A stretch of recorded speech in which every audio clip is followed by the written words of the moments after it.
Back in the hotel right now, in the elevator stopped between the kitchen and the banquet floors.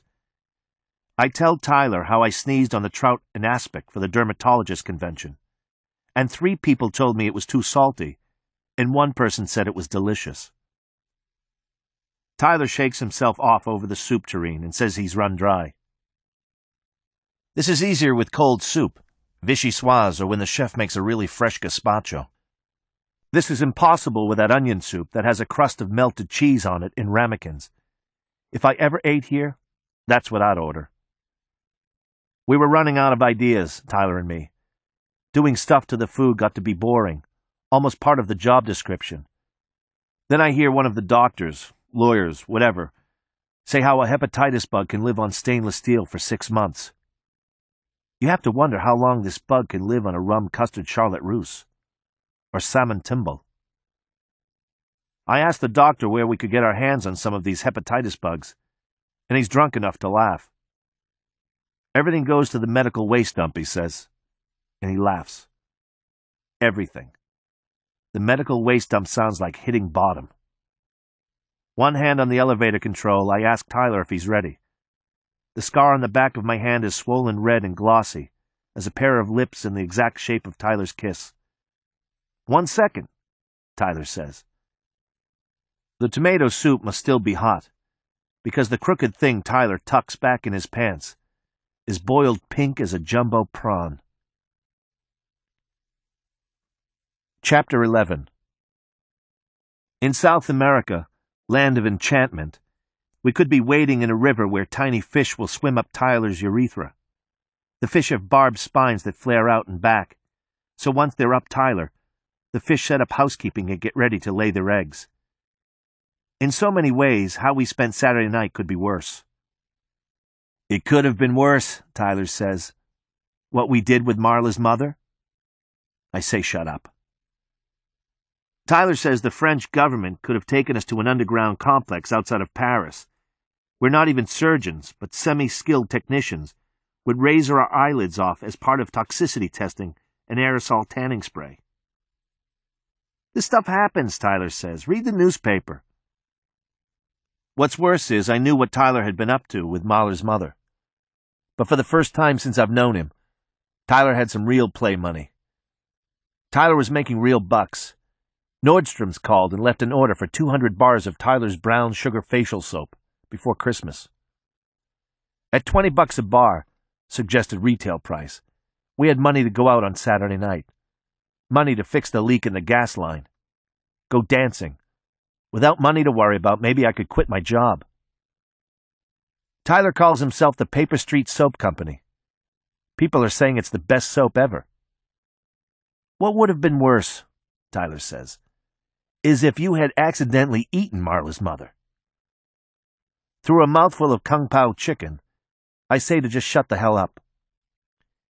Where we are this Saturday night is the front seat of a 1968 Impala, sitting on 2 flats in the front row of a used car lot. Tyler and me were talking, drinking beer out of cans, and the front seat of this Impala is bigger than most people's sofas. The car lot's up and down this part of the boulevard. In the industry, they call these lots the pot lots, where the cars all cost around $200, and during the day, the gypsy guys who run these lots stand around in their plywood offices smoking long, thin cigars. The cars are the beat of first cars kids drive in high school. Gremlins and Pacers, Mavericks and Hornets, Pintos, International Harvester pickup trucks, lowered Camaros and Dusters and Impalas. Cars that people loved and then dumped. Animals at the pound. Bridesmaid dresses at the Goodwill. With dents in gray or red or black primer quarter panels in rocker panels, lumps of body putty that nobody ever got around to sanding, plastic wood and plastic leather and plastic chrome interiors. At night, the gypsy guys don't even lock the car doors. The headlights on the boulevard go by behind the price painted on the Impala big wrap-around cinemascope windshield. See the USA. The price is $98. From the inside, this looks like 89 cents. 00.89. America is asking you to call. Most of the cars here are about $100. and all the cars have an as-is sales agreement hanging in the driver's window. We chose the Impala because if we have to sleep in a car on Saturday night, this car has the biggest seats. We're eating Chinese because we can't go home. It was either sleep here or stay up all night at an after-hours dance club. We don't go to dance clubs. Tyler says the music is so loud, especially the bass tracks, that it screws with his biorhythm. The last time we went out, Tyler said the loud music made him constipated. This and the club is too loud to talk. So after a couple of drinks, everyone feels like the center of attention, but completely cut off from participating with anyone else. You're the corpse in an English murder mystery. We're sleeping in a car tonight because Marla came to the house and threatened to call the police and have me arrested for cooking her mother. And then Marla slammed around the house, screaming that I was a ghoul and a cannibal, and she went kicking through the piles of Reader's Digest and National Geographic. And then I left her there, in a nutshell. After her accidental on-purpose suicide with Xanax at the Regent Hotel, I can't imagine Marla calling the police. But Tyler thought it would be good to sleep out tonight, just in case. Just in case Marla burns the house down. Just in case Marla goes out and finds a gun. Just in case Marla is still in the house. Just in case. I try to get centered. Watching White Moon Face, the stars never feel anger, blah, blah, blah, the end. Here, with the cars going by on the boulevard, and a beer in my hand and the Impala with its cold, hard, Bakelite steering wheel, maybe 3 feet in diameter, and the cracked vinyl seat pinching my ass through my jeans, Tyler says, "One more time. Tell me exactly what happened." For weeks I ignored what Tyler had been up to. One time I went with Tyler to the Western Union office and watched as he sent Marla's mother a telegram. "Hideously wrinkled. Stop. Please help me. End." Tyler had showed the clerk Marla's library card and signed Marla's name to the telegram order, and yelled yes. Marla can be a guy's name sometimes, and the clerk could just mind his own business. When we were leaving the Western Union, Tyler said if I loved him, I'd trust him. This wasn't something I needed to know about. Tyler told me, and he took me to Garbanzo's for hummus. What really scared me wasn't the telegram as much as it was eating out with Tyler. Never had Tyler ever paid cash for anything. For clothes, Tyler goes to gyms and hotels and claims clothing out of the lost and found. This is better than Marla, who goes to laundromats to steal jeans out of the dryers and sell them at $12 a pair to those places that buy used jeans. Tyler never ate in restaurants, and Marla wasn't wrinkled. For no apparent reason, Tyler sent Marla's mother a 15-pound box of chocolates. Another way this Saturday night could be worse, Tyler tells me in the Impala, is the brown recluse spider. When it bites you, it injects not just a venom, but a digestive enzyme or acid that dissolves the tissue around the bite, literally melting your arm or your leg or your face. Tyler was hiding out tonight when this all started. Marla showed up at the house. Without even knocking, Marla leans inside the front door and shouts, "Knock, knock!" I'm reading Reader's Digest in the kitchen. I am totally nonplussed. Marla yells, "Tyler, can I come in? Are you home?" I yell Tyler's not home. Marla yells, "Don't be mean." By now I'm at the front door. Marla's standing in the foyer with a Federal Express overnight package and says, "I needed to put something in your freezer." I dog her heels on the way to the kitchen, saying no, no, no, no. She is not going to start keeping her junk in this house. "But, Pumpkin," Marla says, "I don't have a freezer at the hotel, and you said I could." No, I did not. The last thing I want is Marla moving in one piece of crap at a time. Marla has her Federal Express package ripped open on the kitchen table, and she lifts something white out of the styrofoam packing peanuts and shakes this white thing in my face. "This is not crap," she says. This is my mother you're talking about, so just fuck off. What Marla lifts out of the package, it's one of those sandwich bags of white stuff that Tyler rented for tallow to make soap. Things would have been worse, Tyler says, if you'd accidentally eaten what was in one of those sandwich bags. If you'd got up in the middle of the night sometime and squeezed out the white goo and added California onion soup mix and eaten it as a dip with potato chips or broccoli. More than anything in the world right then, while Marla and I were standing in the kitchen, I didn't want Marla to open the freezer. I asked what was she going to do with the white stuff. Paris lips, Marla said. As you get older, your lips pull inside your mouth. I'm saving for a collagen lip injection. I have almost 30 pounds of collagen in your freezer. I asked how big of lips did she want. Marla said it was the operation itself that scared her. The stuff in the Federal Express package, I tell Tyler in the Impala, that was the same stuff we made soap out of. Ever since silicone turned out to be dangerous, collagen has become the hot item to have injected to smooth out wrinkles or to puff up thin lips or weak chins. The way Marla had explained it, most collagen you get, cheap, is from cow fat that's been sterilized and processed. But that kind of cheap collagen doesn't last very long in your body. Wherever you get it injected, say in your lips, your body rejects it and starts to poop it out. 6 months later, you have thin lips again. The best kind of collagen, Marla said, is your own fat. Sucked out of your thighs, processed and cleaned and injected back into your lips, or wherever. This kind of collagen will last. This stuff in the fridge at home, it was Marla's collagen trust fund. Whenever her mom grew any extra fat, she had it sucked out and packaged. Marla says the process is called gleaning. If Marla's mom doesn't need the collagen herself, she sends the packets to Marla. Marla never has any fat of her own, and her mom figures that familial collagen would be better than Marla ever having to use the cheap cow kind.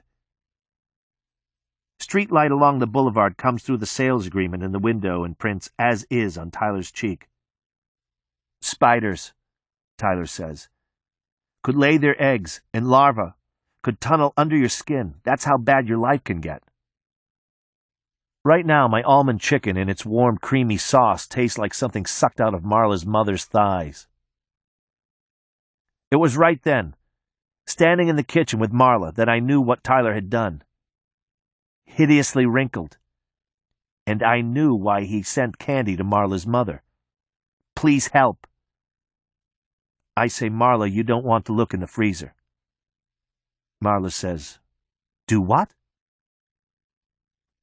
We never eat red meat, Tyler tells me in the Impala. And he can't use chicken fat or the soap won't harden into a bar. The stuff, Tyler says, is making us a fortune. We paid the rent with that collagen. I say you should have told Marla. Now she thinks I did it. Saponification, Tyler says, is the chemical reaction you need to make good soap. Chicken fat won't work, or any fat with too much salt. Listen, Tyler says, we have a big order to fill. What we'll do is send Marla's mom some chocolates and probably some fruitcakes. I don't think that will work anymore. Long story short, Marla looked in the freezer. Okay, there was a little scuffle first.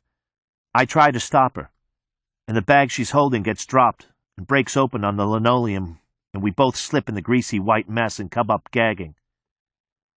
I have Marla around the waist from behind, her black hair whipping my face, her arms pinned to her sides, and I'm saying over and over, it wasn't me, it wasn't me. I didn't do it. My mother! You're spilling her all over. We needed to make soap.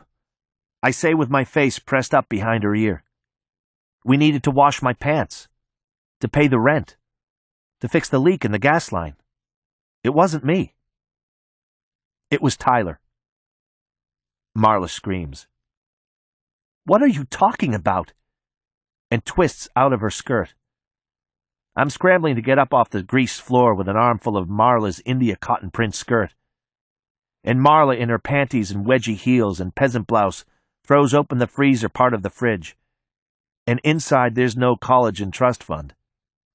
There's 2 old flashlight batteries, but that's all. Where is she? I'm already crawling backwards. My hand slipping. My shoe slipping on the linoleum. And my ass wiping a clean path across the dirty floor, away from Marla and the fridge. I hold up the skirt so I don't have to see Marla's face when I tell her. The truth. We made soap out of it. Her. Marla's mother. Soap? Soap. You boil fat. You mix it with lye. You get soap. When Marla screams, I throw the skirt in her face and run. I slip. I run. Around and around the first floor, Marla runs after me, skidding on the corners, pushing off against the window casings for momentum, slipping, leaving filthy handprints of grease and floor dirt among the wallpaper flowers, falling and sliding into the wainscoting, getting back up, running. Marla screaming, You boiled my mother? Tyler boiled her mother. Marla screaming, always one swipe of her fingernails behind me. Tyler boiled her mother. You boiled my mother! The front door was still open. And then I was out the front door with Marla screaming in the doorway behind me. My feet didn't slip against the concrete sidewalk, and I just kept running, until I found Tyler, or until Tyler found me, and I told him what happened. With 1 beer each, Tyler and I spread out on the front and back seats with me in the front seat. Even now, Marla's probably still in the house, throwing magazines against the walls, and screaming how I'm a prick and a monster two-faced capitalist suck-ass bastard. The miles of night between Marla and me offer insects and melanomas and flesh-eating viruses. Where I'm at isn't so bad. When a man is hit by lightning, Tyler says, his head burns down to a smoldering baseball and his zipper welds itself shut. I say, did we hit bottom tonight? Tyler lies back and asks, if Marilyn Monroe was alive right now, what would she be doing? I say good night. The headliner hangs down in shreds from the ceiling and Tyler says, clawing at the lid of her coffin. Chapter 12. My boss stands too close to my desk with his little smile, his lips together and stretched thin, his crotch at my elbow. I look up from writing the cover letter for a recall campaign. These letters always begin the same way. This notice is sent to you in accordance with the requirements of the National Motor Vehicle Safety Act.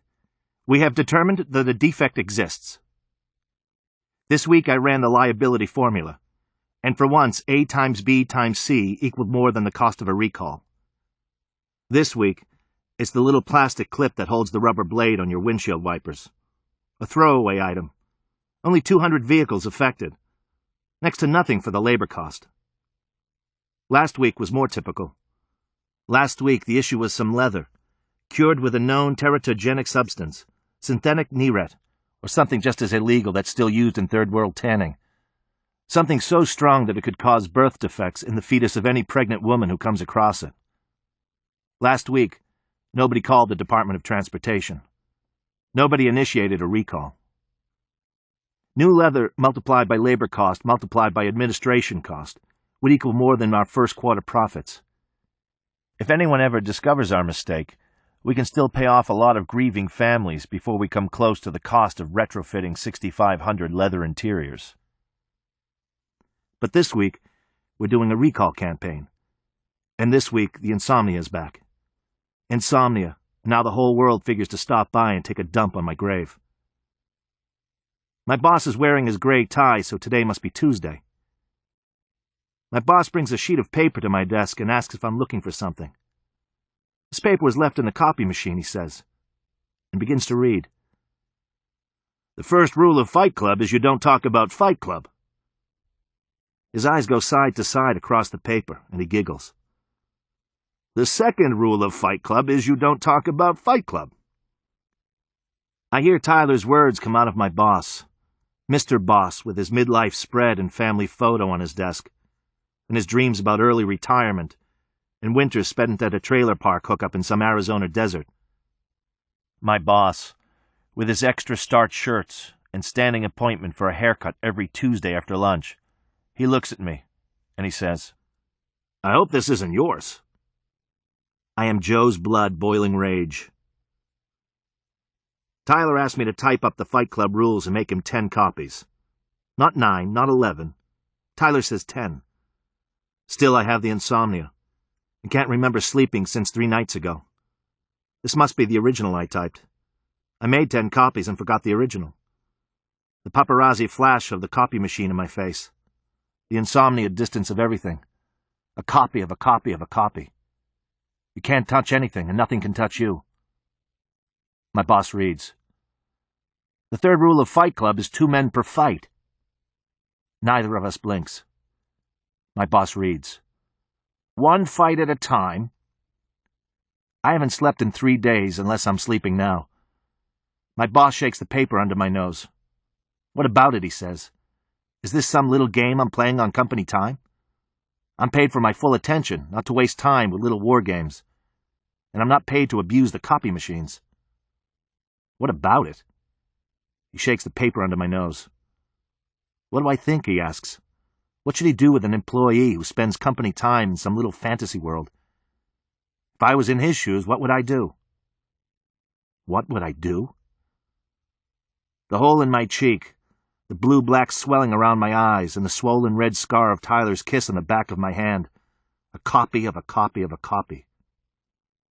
Speculation. Why does Tyler want 10 copies of the Fight Club rules? Hindu cow. What I would do, I say, is I'd be very careful who I talk to about this paper.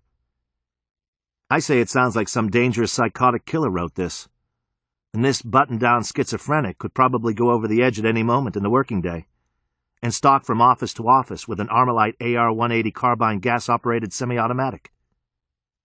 My boss just looks at me. This guy, I say, is probably at home every night with a little rat-tail file, filing a cross into the tip of every one of his rounds.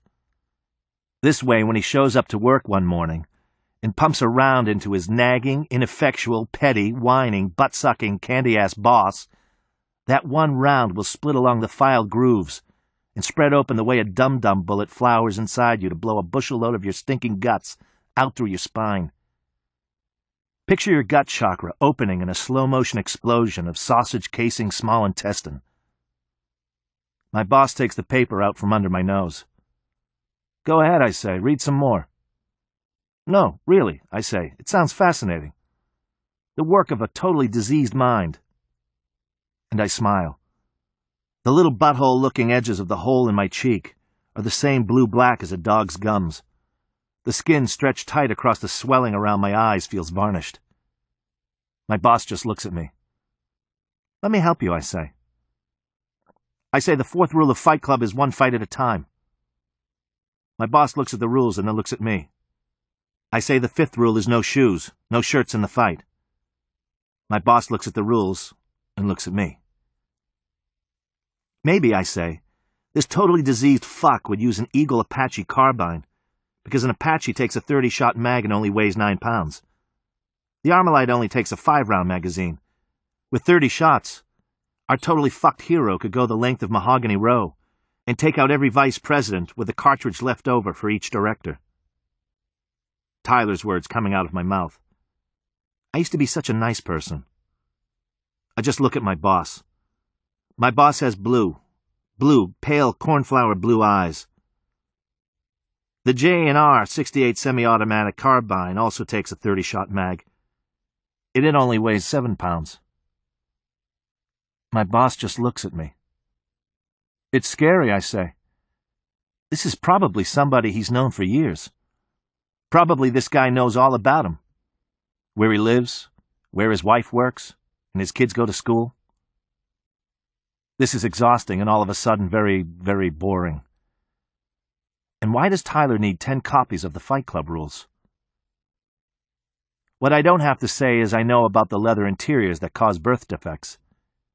I know about the counterfeit brake linings that looked good enough to pass the purchasing agent, but fail after 2,000 miles. I know about the air conditioning rheostat that gets so hot it sets fire to the maps in your glove compartment. I know how many people burn alive because of fuel injector flashback. I've seen people's legs cut off at the knee when turbochargers start exploding and send their veins through the firewall and into the passenger compartment. I've been out in the field and seen the burned-up cars and seen the reports where cause of failure is recorded as unknown. No, I say, the paper's not mine. I take the paper between 2 fingers and jerk it out of his hand. The edge must slice his thumb because his hand flies to his mouth, and he's sucking hard, eyes wide open. I crumble the paper into a ball and toss it into the trash can next to my desk. Maybe, I say, you shouldn't be bringing me every little piece of trash you pick up. Sunday night, I go to Remaining Men Together, and the basement of Trinity Episcopal is almost empty. Just Big Bob, and I come dragging in with every muscle bruised inside and out, but my heart's still racing, and my thoughts are a tornado in my head. This is insomnia. All night your thoughts are on the air. All night long you're thinking, am I asleep? Have I slept? Insult to injury. Big Bob's arms come out of his t-shirt sleeves quilted with muscle and so hard they shine. Big Bob smiles, he's so happy to see me. He thought I was dead. Yeah, I say, me too. Well, Big Bob says, I've got good news. Where is everybody? That's the good news, Big Bob says. The group's disbanded. I only come down here to tell any guys who might show up. I collapse with my eyes closed on one of the plaid thrift store couches. The good news, Big Bob says, is there's a new group. But the first rule about this group is you aren't supposed to talk about it. Oh, Big Bob says. And the second rule is you're not supposed to talk about it. Oh, shit. I open my eyes. Fuck. The group's called Fight Club, Big Bob says, and it meets every Friday night in a closed garage across town. On Thursday nights, there's another fight club that meets at a garage closer by. I don't know either of these places. The first rule about Fight Club, Big Bob says, is you don't talk about Fight Club. Wednesday, Thursday, and Friday night, Tyler is a movie projectionist. I saw his pay stub last week. The second rule about Fight Club, Big Bob says, is you don't talk about Fight Club. Saturday night, Tyler goes to Fight Club with me. Only 2 men per fight. Sunday morning, we come home beat up and sleep all afternoon. Only 1 fight at a time, Big Bob says. Sunday and Monday night, Tyler's waiting tables. You fight without shirts or shoes. Tuesday night, Tyler's at home making soap, wrapping it in tissue paper, shipping it out. The Paper Street Soap Company. The fights, Big Bob says, go on as long as they have to. Those are the rules invented by the guy who invented Fight Club. Big Bob asks, do you know him? I've never seen him myself, Big Bob says, but the guy's name is Tyler Durden. The Paper Street Soap Company. Do I know him? I don't know, I say. Maybe. Chapter 13. When I get to the Regent Hotel, Marla's in the lobby wearing a bathrobe. Marla called me at work and asked would I skip the gym and the library or the laundry, or whatever I had planned after work and come see her instead. That is why Marla called, because she hates me. She doesn't say a thing about her college and trust fund. What Marla says is, would I do her a favor? Marla was lying in bed this afternoon. Marla lives on the meals that Meals on Wheels delivers for her neighbors who are dead. Marla accepts the meals and says they're asleep. Long story short, this afternoon Marla was just lying in bed, waiting for the Meals on Wheels delivery between noon and 2. Marla hasn't had health insurance for a couple of years, so she stopped looking. But this morning she looks, and there seemed to be a lump, and the nodes under her arm near the lump were hard and tender at the same time. She couldn't tell anyone she loves, because she doesn't want to scare them, and she can't afford to see a doctor if this is nothing. But she needed to talk to someone, and someone else needed to look. The color of Marla's brown eyes is like an animal that's been heated in a furnace and dropped into cold water. They call that vulcanized or galvanized or tempered. Marla says she'll forgive the collagen thing if I'll help her look. I figure she doesn't call Tyler because she doesn't want to scare him. I'm neutral in her book. I owe her. We go upstairs to her room. Marla tells me how in the wild you don't see old animals, because as soon as they age, animals die. If they get sick or slow down, something stronger kills them. Animals aren't meant to get old. Marla lies down in her bed and undoes the tie in her bathrobe, and says our culture has made death something wrong. Old animals should be an unnatural exception. Freaks. Marla's cold and sweating while I tell her how in college I had a wart once. On my penis, only I say dick. I went to the medical school to have it removed. The wart. Afterwards, I told my father. This was years after, and my dad laughed. He told me I was a fool because warts like that are nature's French tickler. Women love them, and God was doing me a favor. Kneeling next to Marla's bed with my hand still cold from outside, feeling Marla's cold skin a little at a time, rubbing a little of Marla between my fingers every inch. Marla says those warts that are God's French ticklers give women cervical cancer. So I was sitting on the paper belt in an examination room at the medical school, while a medical student sprays a canister of liquid nitrogen on my dick, and 8 medical students watched. This is where you end up if you don't have medical insurance. Only they don't call it a dick, they call it a penis. And whatever you call it, spray it with liquid nitrogen and you might as well burn it with lye, it hurts so bad. Marla laughs at this until she sees my fingers have stopped. Like maybe I've found something. Marla stops breathing and her stomach goes like a drum, and her heart is like a fist pounding from inside the tight skin of a drum. But no, I stop because I'm talking, and I stop because, for a minute, neither of us was in Marla's bedroom. We were in the medical school years ago, sitting on the sticky paper with my dick on fire with liquid nitrogen, when one of the medical students saw my bare feet and left the room fast in 2 big steps. The student came back in behind 3 real doctors, and the doctors elbowed the man with a canister of liquid nitrogen to one side. The real doctor grabbed my bare right foot and hefted it into the face of the other real doctors. The 3 turned it and poked it and took Polaroid pictures of the foot. It was as if the rest of the person, half dressed with God's gift, half frozen, didn't exist.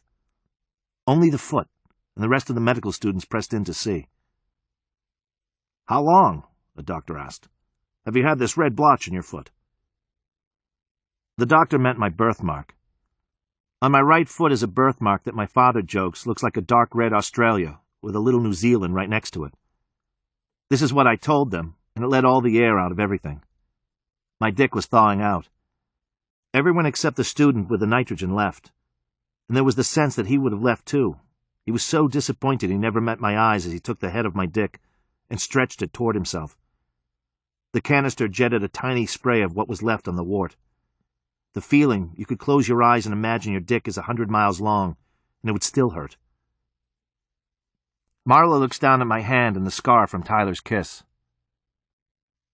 I said to the medical student, "You must not see a lot of birthmarks around here." "It's not that." The student said everyone thought the birthmark was cancer. There was this new kind of cancer that was getting young men.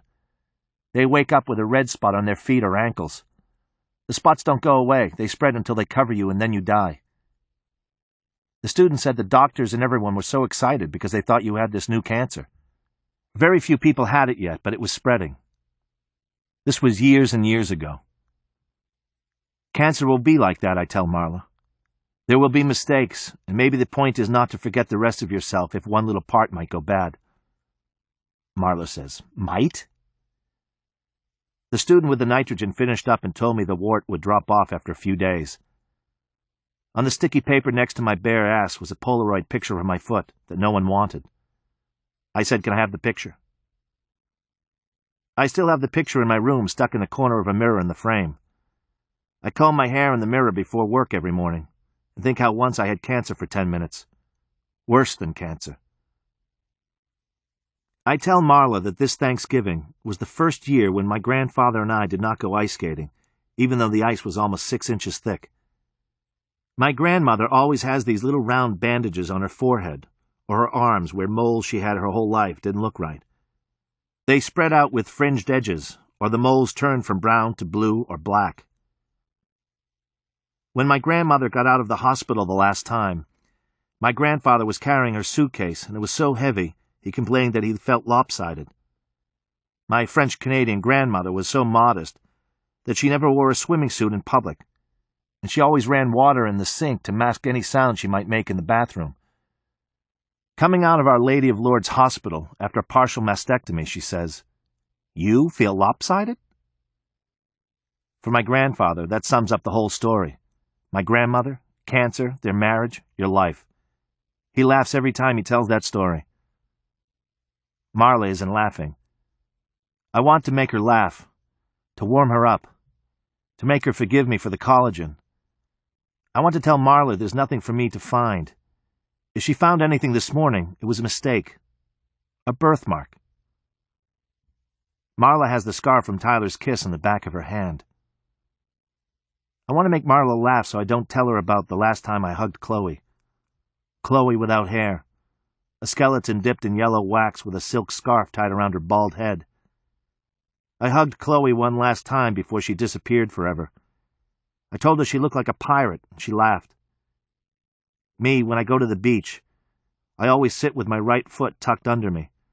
Australia and New Zealand, or I keep it buried in the sand. My fear is that people will see my foot and I'll start to die in their minds. The cancer I don't have is everywhere now. I don't tell Marla that. There are a lot of things we don't want to know about the people we love. To warm her up, to make her laugh, I tell Marla about the woman in Dear Abby, who married a handsome, successful mortician, and on their wedding night, he made her soak in a tub of ice water until her skin was freezing to the touch, and then he made her lie in bed, completely still, while he had intercourse with her cold, inert body. The funny thing is, this woman had done this as a newlywed, and gone on to do it for the next 10 years of marriage, and now she was writing to Dear Abby to ask if Abby thought it meant something.